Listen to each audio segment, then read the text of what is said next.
But today, the ruble is stronger than before the war. This year, it has been the strongest of all currencies. Russian inflation peaked around 15% and is expected to subside. But as their inflation tops out, Europe's and America's has just begun skyrocketing dangerously. Even this morning, the price of Bitcoin dropped 5,000 points in just overnight.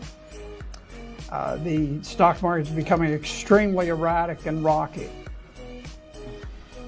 Biden's attempt to strangle Russian trade has failed. Far from blocking their trade with other nations, The Economist reports that Russia is generating a record trade surplus with $1 billion a day flowing in from oil and gas.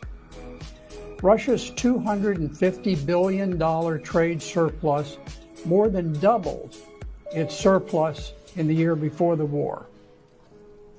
Despite sanctions, Russia has forged stronger ties with China, India, South Africa, Iran, Brazil, Saudi Arabia, all of which continue trading at enhanced levels with Russia.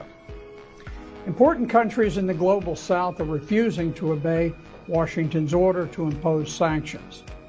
Independent countries fear the U.S., but they resent being told who they may and may not trade with.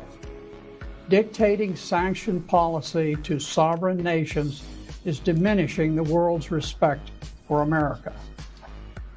From the outset of the war, Russians have never experienced shortages of food, housing, heating, fuel, or gasoline.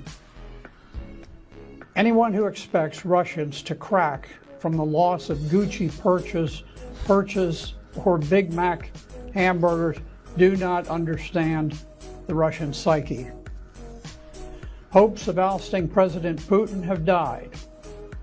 On March 1st, British Prime Minister Boris Johnson predicted that sanctions would bring down the Putin regime. Since then, Boris Johnson has nearly been ousted himself.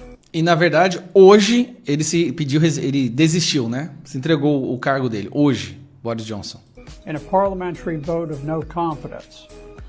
At the same time, President Putin's popularity rose to 83%, which is greater than any of his Western counterparts. Bom, o Biden está ajudando a destruir o mundo, empurrou a Rússia para perto da China, colocou vários países ao lado da Rússia, enfraqueceu os Estados Unidos e, sendo assim, ele está enfraquecendo todo o estilo de vida ocidental, que é o que nós temos. A esquerda, ela não é ruim apenas para a sua nação. A esquerda é ruim para o mundo inteiro, para todo o Ocidente, para toda a população judaico-cristã. Vamos deixar que isso aconteça no Brasil também?